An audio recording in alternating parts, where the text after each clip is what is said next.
Good morning, children. How are you all? Fine, no? Okay. Welcome to the next session and let us start with the next topic. Before we start, but let us recapitulate what we studied yesterday. Yesterday we studied Dabarina's law of triads. Triads means arranging elements in groups of 3 which were having similar chemical properties in increasing order of atomic mass. This was done by Dabarina.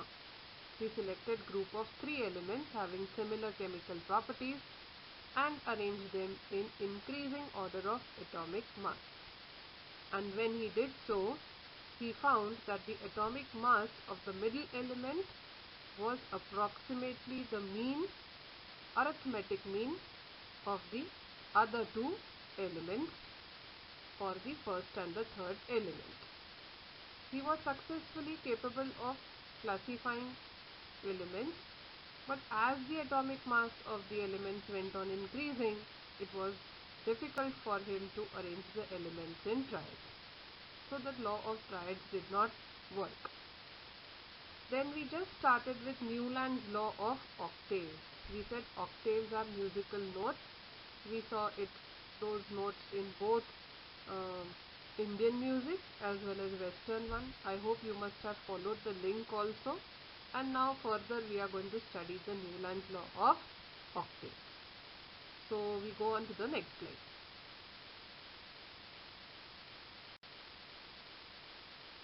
Now in Newland's law of octaves, we find that Newland arranged the elements in the increasing order of atomic masses.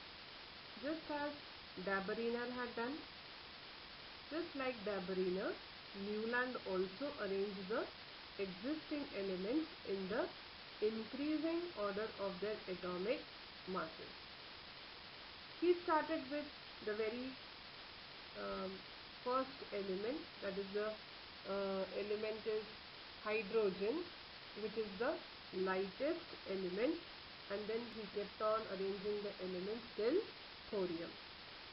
Now here you can see in the slide musical notes in both the forms have been given, that is Western music and even in Indian music, that is do, re, mi, fa, sol, la, ti, and correspondingly the saptak have been written below them, that is do corresponds to sa and so on.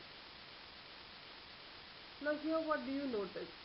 What have we learned in the musical octave? That is, every first and 8th note are the same. So Newland also went on in arranging the elements. He started with hydrogen, then lithium, then beryllium, then boron, carbon, nitrogen and oxygen. So the very first row with 7 elements was filled. Now he came across the 8th element. So what did he do? He placed it below the first one. So according to the law, every first and the 8th note are similar. Similarly, here we will find that the properties of first and the 8th element will be similar. So that was Newland's law of octaves. That is, when elements are arranged in the increasing order of their atomic masses, the properties of the first element are similar to that of the 8th. So first and 8th element have got similar chemical properties. Now let us find out whether this law was correct or not. So if we take up number 1 to be hydrogen, the 8th element that we come across is fluorine. So do hydrogen and fluorine have similar chemical properties? Yes. Hydrogen and fluorine both have same valency, that is 1. Another thing that is common is both are non-metals. So we find similarity in properties. Then if we consider, let us take up one more example. Say I start with the very first element to be lithium now. My first element that I am going to take up is lithium.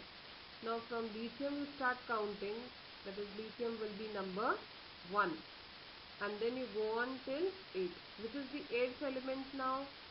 So you count from lithium 1, beryllium 2, boron 3, carbon 4, nitrogen 5, oxygen 6, fluorine 7, and now 8th is sodium. So lithium and sodium have got similar properties because both are metals, both have one electron in the valence shell, so they are similar in properties. If you take up beryllium, your 8th element will be magnesium. Again, both have got similar chemical properties. They belong to second group, and so they have got 2 electrons in their valence shell and they have got valency 1. So likewise, we find that Newland was successful in arranging elements, but then it had got even its limitations. So similarly, if we can take up some more examples of non-metals, say for example non-metals, we are going to take up nitrogen and phosphorus. Nitrogen corresponds to phosphorus. They have got similar chemical properties. Again, they are going to be non-metals. So here we find that there is quite a lot of similarity. But then there were certain limitations in the sense that this law of octaves was found to be correct only till the element calcium. Elements after calcium did not follow this rule. So accordingly, if magnesium is considered to be element number 1, then calcium comes out to be the element number 8, and so magnesium and calcium have similar chemical properties, and they do have. But then elements after calcium do not show similarity in properties. That is, aluminium and chromium do not show properties that are similar, or phosphorus and manganese do not show similar chemical properties. Even sulfur and iron do not show, because we know that out of this one of them is metal and the other is a non-metal. So likewise, this law was obeyed only till calcium. Elements after calcium did not obey this law. Okay, further we will see in the next slide.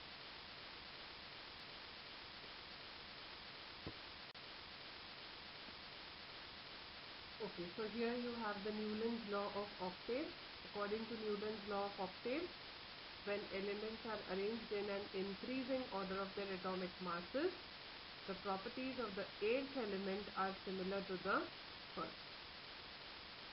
Now here you have a table of Newland. This is slightly different from what is given in your textbook. The previous slide had the table of the one which is from your textbook.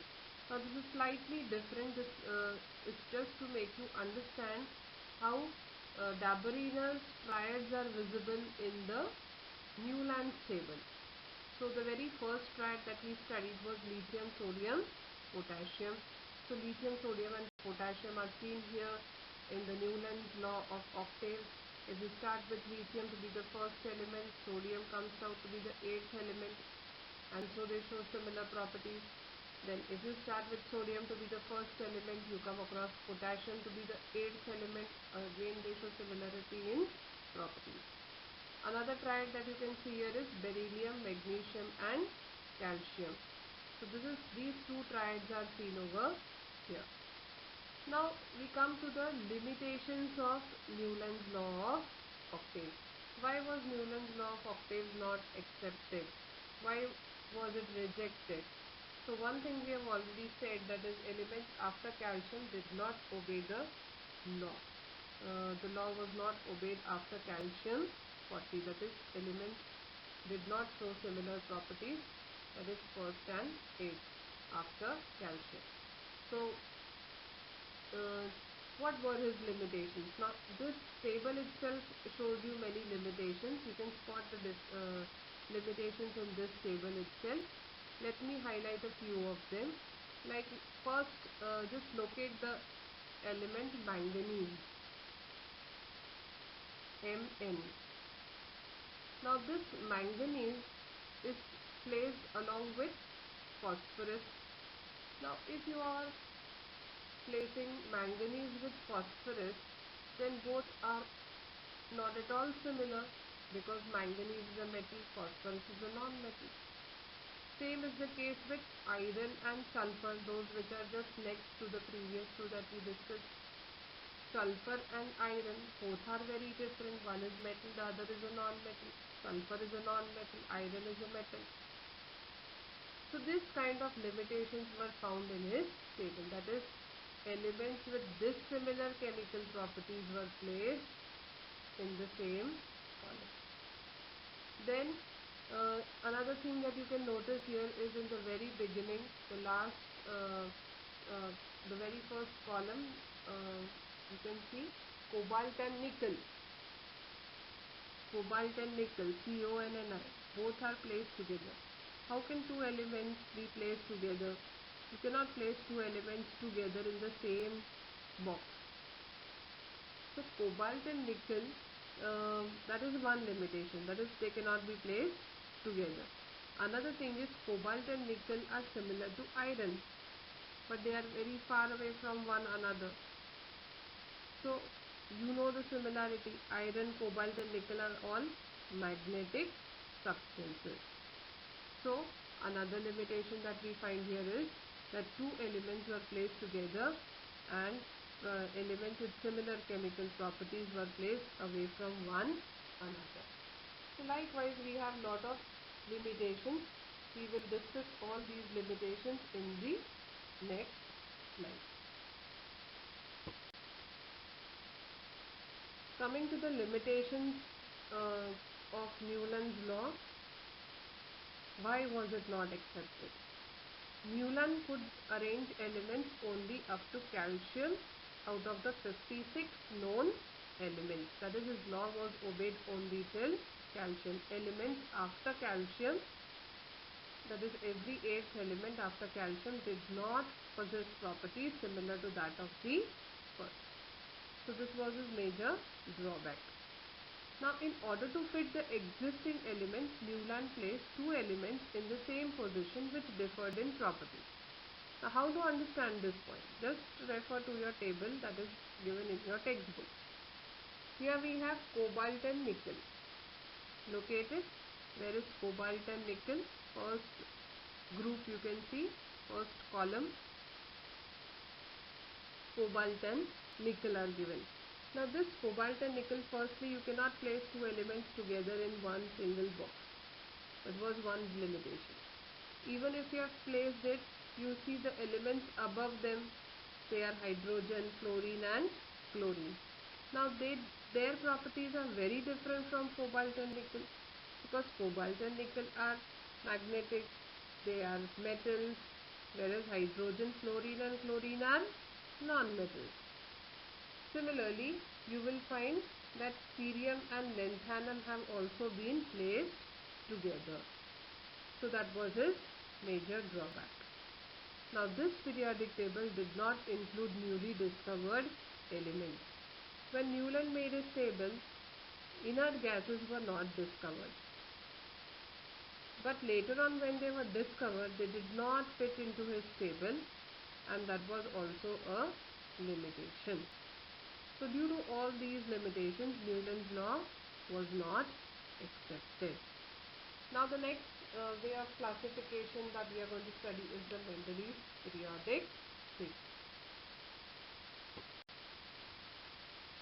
Now let us study the Mendeleev periodic table.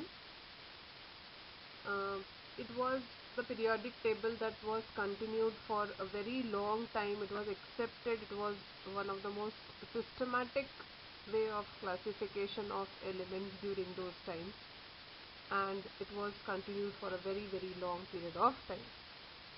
So this table was given by Dmitry Mendeleev. He was a Russian scientist, and it was given during the period of 1869 to 1872. And if we calculate along calculate this, we come across 150 years of Mendeleev's periodic table, and hence we celebrated it in the year 2019. Now, what was his table? What was his method of classification? Mendeleev also considered atomic mass to be the fundamental property of elements. Just as Debriner and Ulam, he also classified elements on the basis of the atomic masses. Now, in this slide, we can see the law. The law states the chemical and physical properties of elements are periodic functions of their atomic masses. Now, children, the importance of periodic, the word periodic was explained to you in one of the videos. Now, actually, we have to study it with respect to Mendeleev's periodic law.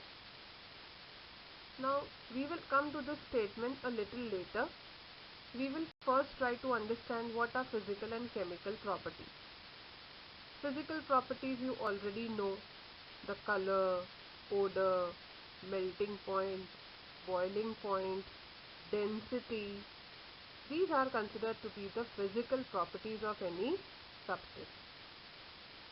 On the other side, when we say chemical properties can be studied for a substance only when it undergoes a chemical reaction with some another substance. For example, how sodium reacts with water, how sodium reacts with acids, so on and so forth. So chemical properties means how a substance reacts. Whenever it undergoes a chemical reaction, we can know the chemical properties of the substance. I hope by now the first line of the statement is clear, periodic law is clear. That is, the chemical and physical properties of elements are periodic functions. Now, periodic, I had told you that it is an event which is repeated after a definite interval of time.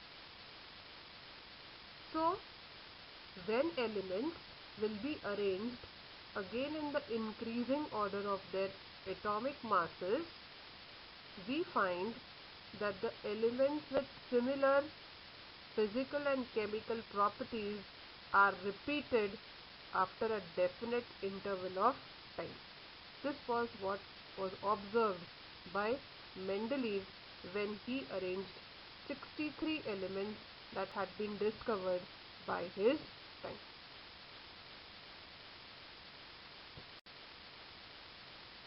Now, in this slide, it will become very clear that how the chemical and physical properties of elements are similar to one another. And that is what Mendeleev finally said, that when elements are arranged in increasing order of atomic masses, elements with similar chemical and physical properties are repeated after a definite interval of time. So, let us study the molecular formulas of certain compounds and understand this. Now, here in front of you, you have a table where you have in the very first row 3 elements: hydrogen, oxygen and chlorine. On the other side, if you go vertically downwards, the very first column gives you 3 elements: lithium, sodium and potassium. Now, lithium, sodium, potassium, does it remind you of something? Is it a Debriner triad? Now, if it is a Debriner triad, we find that all 3 are having similar chemical properties. Then, these are metals. These have valency 1. These have similar physical property in the sense that they are very, very soft. They can be cut with a knife. They have got low density. So, physical properties are similar. Now, let us understand the chemical properties of these 3, lithium, sodium, potassium, with respect to the hydrides, oxides and chlorides that are formed by them. I repeat, we are studying the molecular formulas that are formed by lithium, sodium and potassium with hydrogen, oxygen and chlorine, that is their hydrides, oxides and chlorides. Now if I want to make a molecular formula for lithium hydride, lithium and hydrogen both have valency 1 and so the molecular formula is LiH. Sodium and hydrogen again NaH, and potassium and hydrogen formula is KH, that is potassium hydride.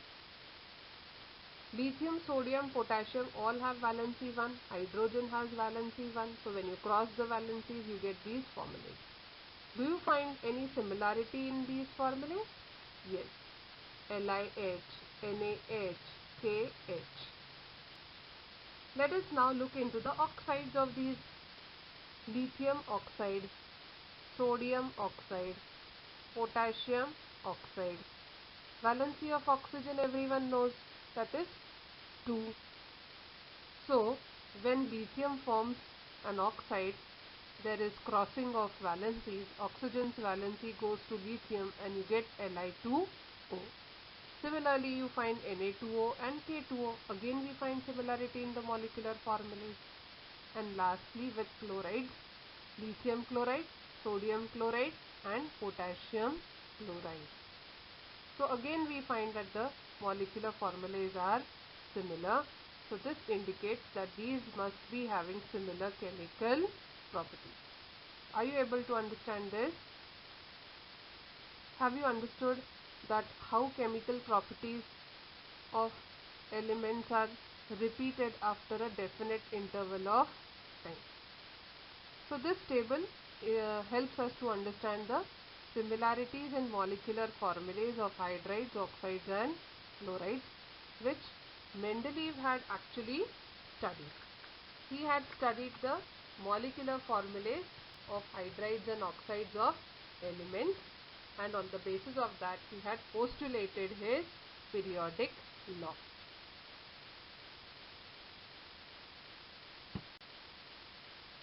Now before we study the actual table of Mendeleev, we must understand how he had arranged the 63 known elements. It is believed that in his dream he saw that he had made certain cards in which he had written down the names of the elements and along with their atomic masses, and such cards he could see in his dream, and finally he saw that he had arranged all of them in the form of a table, and the next morning he clicked to him how he should arrange all the 63 elements. So this is just a story behind it. And what did Mendeleev do was that he arranged the elements in the increasing order of atomic masses, and whenever he used to come across any element which had properties similar to the previous one, he used to put it under it. Now let us understand how he arranged those elements. So here in this slide you can see the main features. Now he had arranged his elements in horizontal rows which were called as periods, and it means that is we are going to go from left to right. When you go from left to right, it corresponds to the periods or the horizontal rows. Now one such example has been given to you, that is sodium, magnesium, aluminium, silicon, phosphorus, sulfur, chlorine and argon. They all fall into one single row. Now similarly, just elements as they were arranged in horizontal rows, there would be vertical columns also. So vertical columns were called as groups, that is you go from top to bottom. When you go from top to bottom, it corresponds to the groups, that is vertical columns. We can count the number of groups in his table. It counts to 8, that is Roman numbers he had used 1 to 8. One such group has been given here, that is chlorine, bromine and iodine. Now one point in the middle you can see that properties of elements show regular gradation from left to right. Gradation means gradual change. So this gradual change is observed in horizontal rows only. Now let us take up this row given over here of sodium, magnesium, aluminium, silicon, phosphorus, sulfur, chlorine and argon. You start with sodium, which is a metal, magnesium, another metal, aluminium, also a metal, silicon, which is a metalloid, and remaining all, that is phosphorus, sulfur, chlorine and argon, are all non-metals. So did you find a gradual change or a gradation from left to right? That is, gradually the properties of elements are changing from metals to metalloids and then finally non-metals. So this is what is observed even today in the modern periodic table. Why is Mendeleev's periodic table so important? Because several features of this periodic table are still present in the modern periodic table. Do we find such gradation in a group? Here one group has been given: chlorine, bromine, iodine. All of them fall into halogen group. Chlorine, bromine, iodine, they all have got one electron in their outermost shell. Since they have only one electron, their valency is same and hence their properties are also similar. So we find that this kind of gradation or gradual change is not found in case of elements in a group. It is found only in case of rows, that is from left to right. So these are some main features of Mendeleev's periodic table. Now here we can see the Mendeleev's periodic table. Just see the first horizontal row. First horizontal row gives you groups. Group 1, 2, 3, 4, 5, 6, 7 and 8. Now below each group a molecular formula is written. R, O and H. You will find these letters there. R, O and somewhere you will find even H. Now R is to be substituted with any element. Instead of R you have to write down an element over there. Any element. O stands for oxygen and H stands for hydrogen. So in other words, we are making only oxides and hydrides. We are making formulas using oxides and hydrides of various elements. Now in these molecular formulas you can see that when you cross valencies, the valencies are written as superscripts. You can see the numeric numbers 2, 3, 4, 5, all written, 7, all are written as superscripts on the top.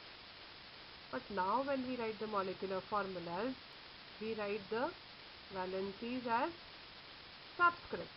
We write them down. H2O. Everyone knows how we write down H2O, but at the time of Mendeleev they were written as superscripts. So for example, if we are going to take the very first group 1, R2O, if we take up any element from that particular column, if we take sodium, the formula becomes Na2O.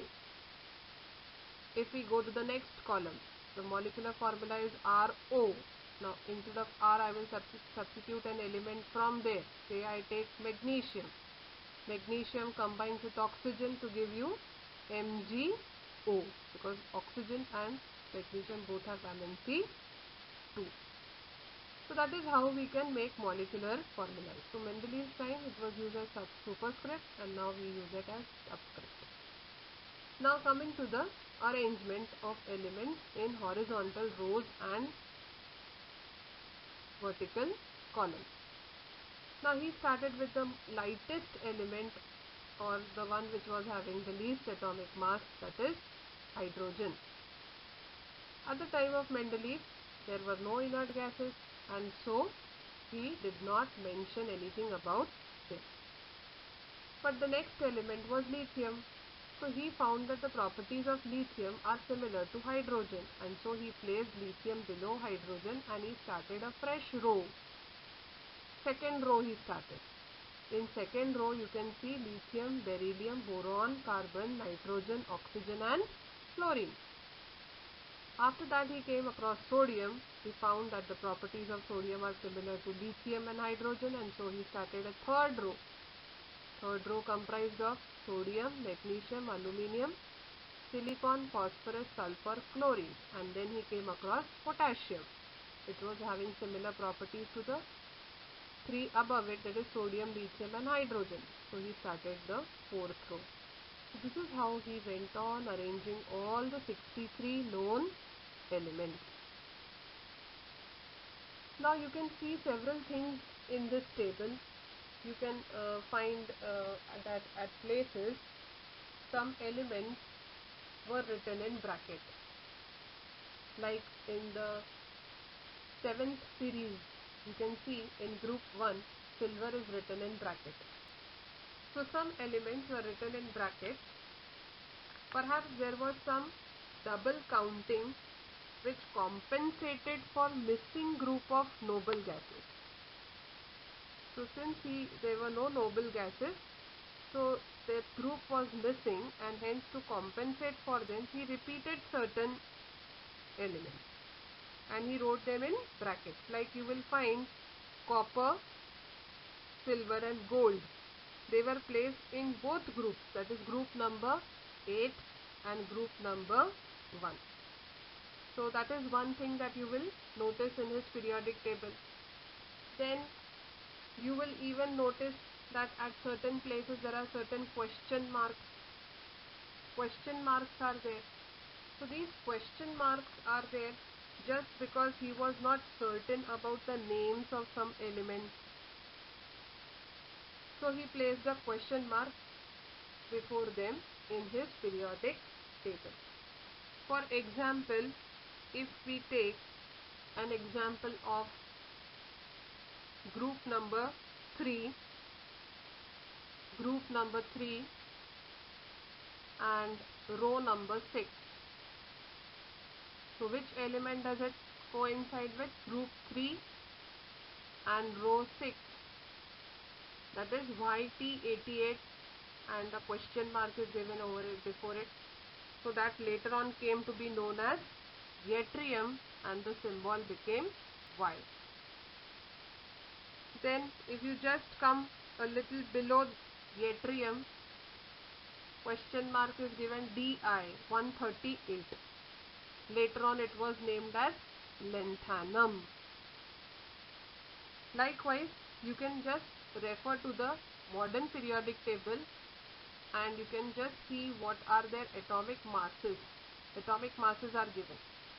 Again group 3, row 10. Question mark ER is given 178. So 178 is the atomic mass. So you can just look for 178 atomic mass in the modern periodic table that is given in your textbook and see now what is the name of the element. It is HF, that is hafnium. So that is another thing that we notice in his periodic table. We find that certain places had been left blank by him.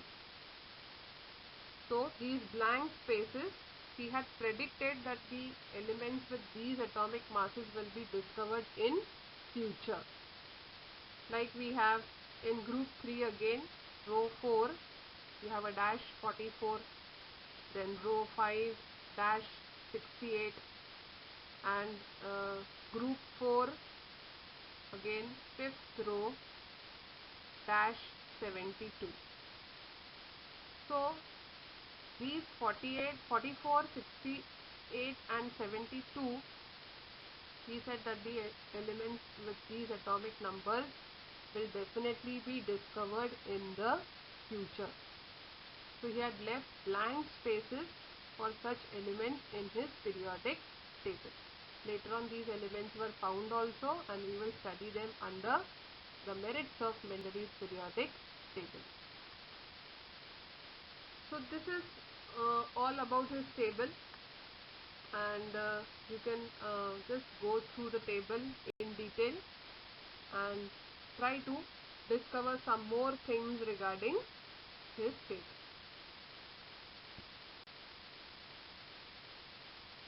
Okay children, I think we will stop here for this session, and your homework for this week will be to read the lesson whatever we have covered till page 18.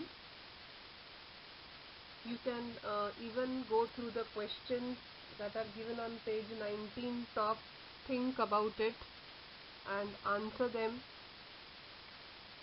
Learn the triads, learn the Daberiner's Newland's law of octaves, and even the Mendeleev's periodic law. We will resume back to the lesson with the merits and demerits of Mendeleev's periodic table in the next session. Thank you.